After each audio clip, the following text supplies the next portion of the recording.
Everyone is wondering why Harry Styles won't talk about his love life. Harry has been so secretive about his controversial relationship with Olivia Wilde.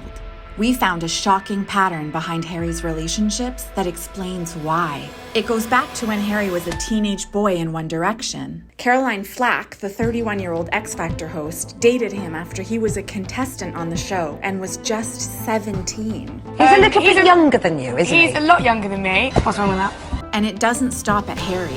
There were other older women who took advantage of the teenage boys. Alec, I think you're really cute. Today, we explore the disturbing truth behind Harry's silence. I would imagine you do quite naughty things. You seem like the naughty one of the group, if I'm honest.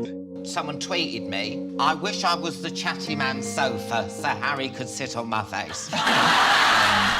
The audience laughs and it's all like, oh, it's normal to say this to his kid, but it's not. Yeah, Harry was sexualized like that by fans, adults, and the media ever since he first became famous at only 16 years old. It started right at the moment One Direction was formed live on TV. These guys are so cute and adorable. If you put them in a group, they'll be undeniable to the girls. Absolutely. Yes! Because they look good together. They're the cutest boy band ever. But Harry wasn't really prepared for the conditions that came with the fame.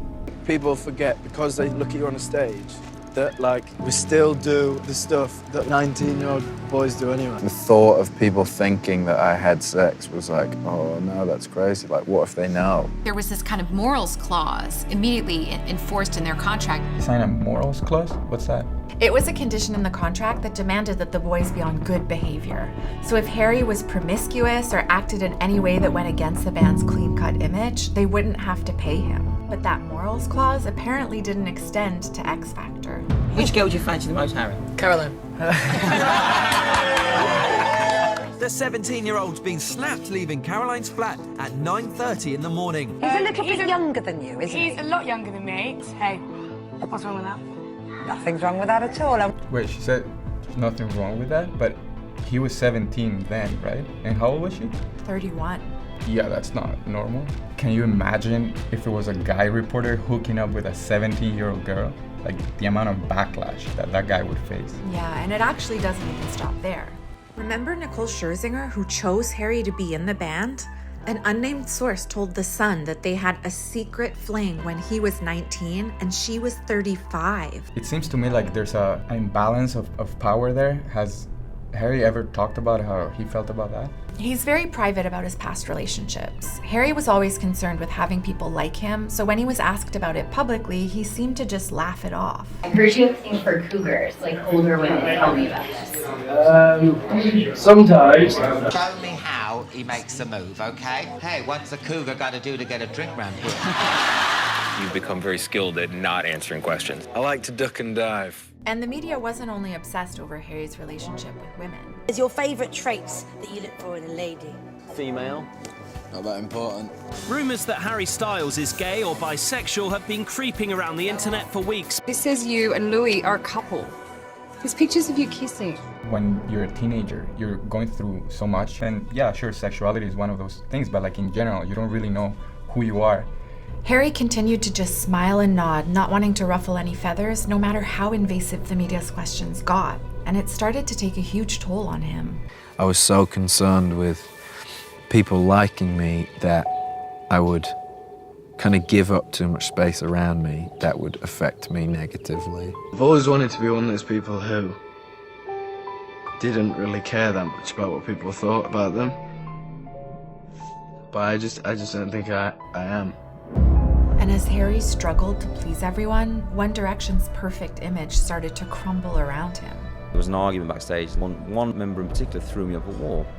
So I said to him, if you don't remove those hands, there's a high likelihood you'll never use them again. Liam and Zayn seen here fighting on stage. And when Zayn shocked the world by abruptly quitting the band in the middle of their world tour, suddenly Harry's world was turned upside down. Maybe he could have handled it better. Yeah, I think like it was a shame. If he'd come to us and maybe kind of discussed it a little more, we might have found a way to kind of do it a little smoother. But Zayn wasn't looking to please everyone like Harry had been.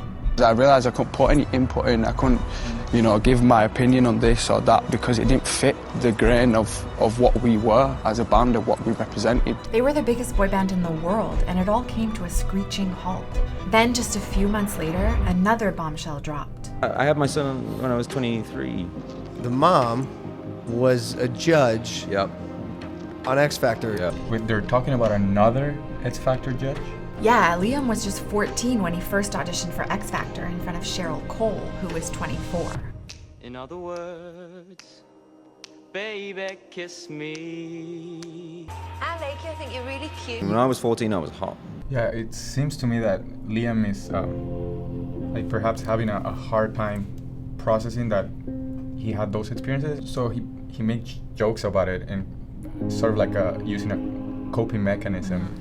And as Liam was going in that direction, Harry was trying to figure out what it meant to be himself. And every decision I've made since I was 16 was as part of a group.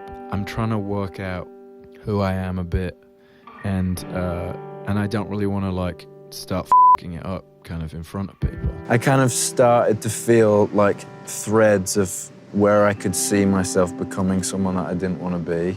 He knew he had to try and be himself and not worry about what people thought. But the media wouldn't even let him do that. He sparked headlines after stepping out in his sheer blouse and pearl earring at the Met Gala in May. I see you on red carpets all the time, and you're always wearing something interesting. What do you mean, like a blouse or something? Or a skirt. When asked about his sexuality, he said, "It's not a case of I'm not telling you because I don't want to tell you. It's not, ooh, this is mine and it's not yours. It's, who cares?" But when the pandemic hit and he was forced to take a break for the first time in his adult life, Harry realized that something had to change. I think now I feel okay kind of putting boundaries up, and it doesn't matter if people want you to be that thing that they always loved about you, or they want you to be that person, because you're not that person anymore. And the less Harry cared about what people thought, the more free he was to be himself. I think there is a pressure that a lot of men feel about opening up about feelings, or feeling like they're supposed to have feelings, or all of those kind of complexities. His partner, Olivia Wilde, said, "To me, he's very modern, and I hope that this brand of confidence as a male that Harry has truly devoid of any traces of toxic masculinity is indicative of his generation and therefore the future of the world." It's a new tradition at his shows that he's starting to help fans come out. The audience lit up with a giant rainbow flag. Feeling like there's a space where people feel safe enough to have those big moments and obviously share them with a room full of people is probably one of the things I'm most proud of.